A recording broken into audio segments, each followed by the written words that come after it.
That a constitutional court's judgment has in fact ruled that the Electoral Act is unconstitutional, and it's a matter brought by the New Nation movement. This ruling ultimately changes the country's political landscape, and it means that independent candidates can contest elections at both the provincial and national level.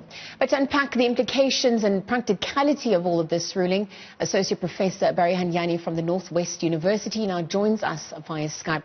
A very good morning to you, Prof. Thank you very much for joining us. I think perhaps before we delve into the finer details of this ruling, I'm just looking at the timing of this ruling. What is the reason behind this? Contextualize it for us. Elections are only in 2024. Liezle, good morning to you. Good morning to viewers of Newsroom Africa. Look, one is to take it back, obviously, to your multi-party talks in 1994.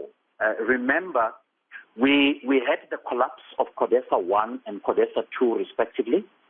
And in that, there was a need to resuscitate talks amongst political parties, your major political parties then.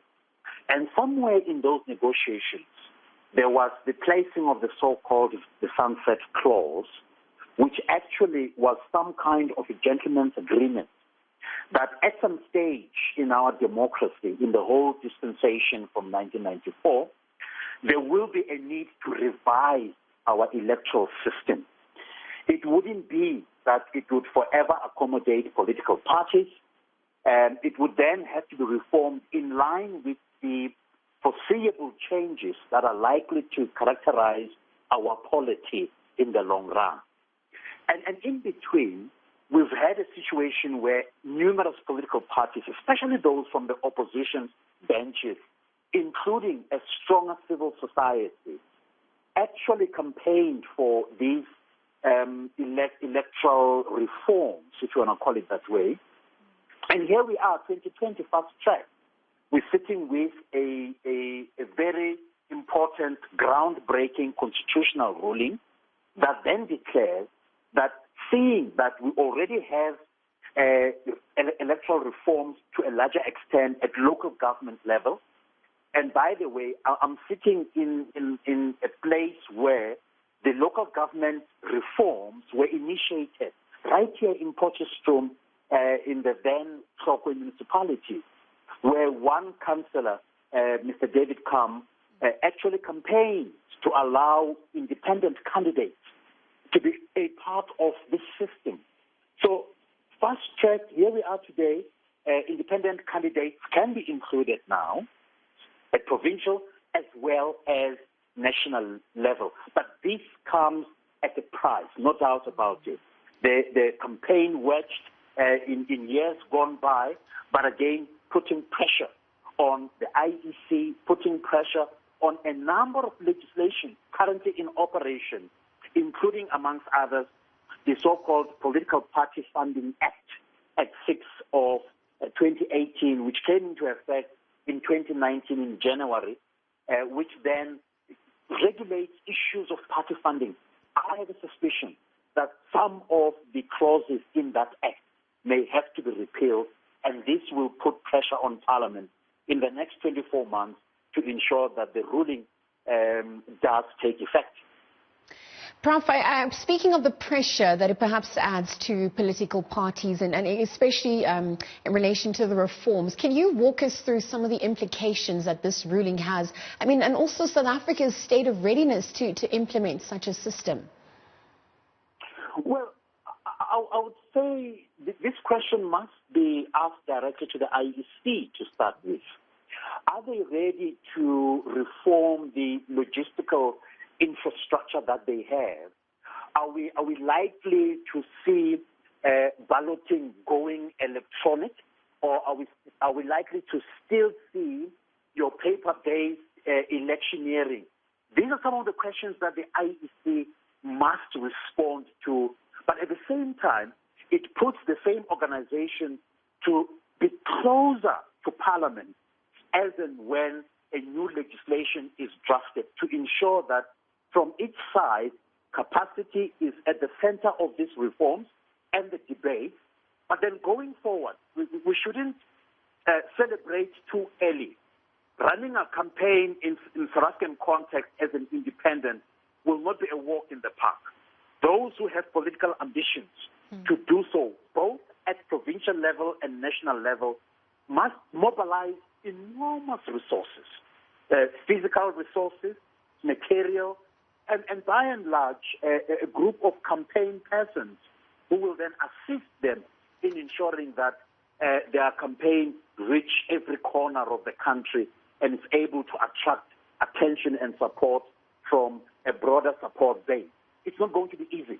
And as that is the case, it then, however, allows everyone else the chance to be able to express some kind of a political wish and a launch of a political career which was never provided for before in our electoral space, albeit if you look at our Constitution, Sections 18 and 19, already the Constitution made provision for such an expression.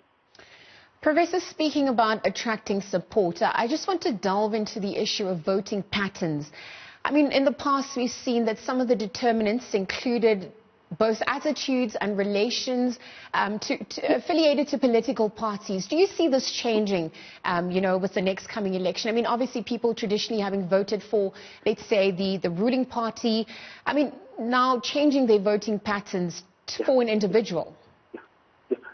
Yeah, it's going to be interesting, and especially for some of us who are interested in development, especially at local government, but suddenly we're beginning to witness some kind of replication of sorts in allowing and opening up the space at a more electoral base or platform, which will then somewhat synchronize, by and large, with province and national, in that it will allow for private candidacy. My specific interest would obviously be on the issue of whether variables such as loyalty, such as support base, such as that burning issue called sympathy vote will still survive in the next kind of epoch of electoral system in this country. I think those three issues will very much receive some battering, and we are likely to see a change in attitude, a change in opinion amongst our voter base. But let's not get carried away.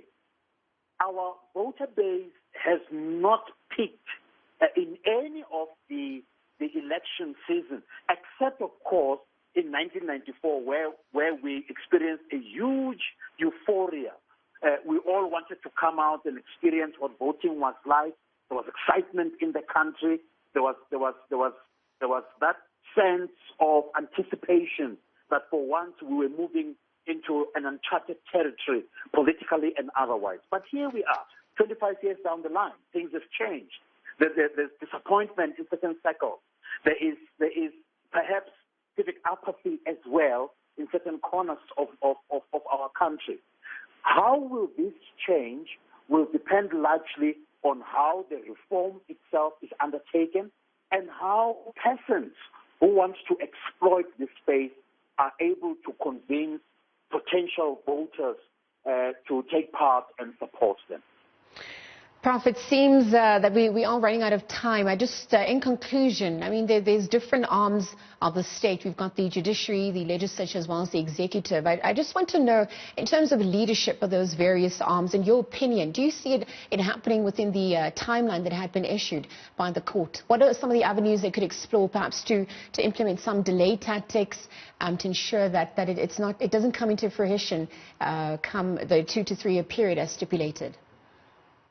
Well, we have COVID-19, isn't it? The spread and transmission of this pandemic has forced everyone else to change the way in which we act. In this instance, I'm foreseeing a modified engagement platform and mode by our legislators in Parliament, who must then ensure that in the next 24 months, these electoral reforms are put in place. So that's number one. Number two, IEC must make sure as a Chapter 9 institution, that capacity is created to ensure that, once again, these reforms are undertaken. So much of the pressure lies in Parliament as a legislative body and the highest legislative body in the country to make sure that the decision by the Constitutional Court is carried forward and carried forward in a satisfactory way, and ensuring that the judgment itself comes to light.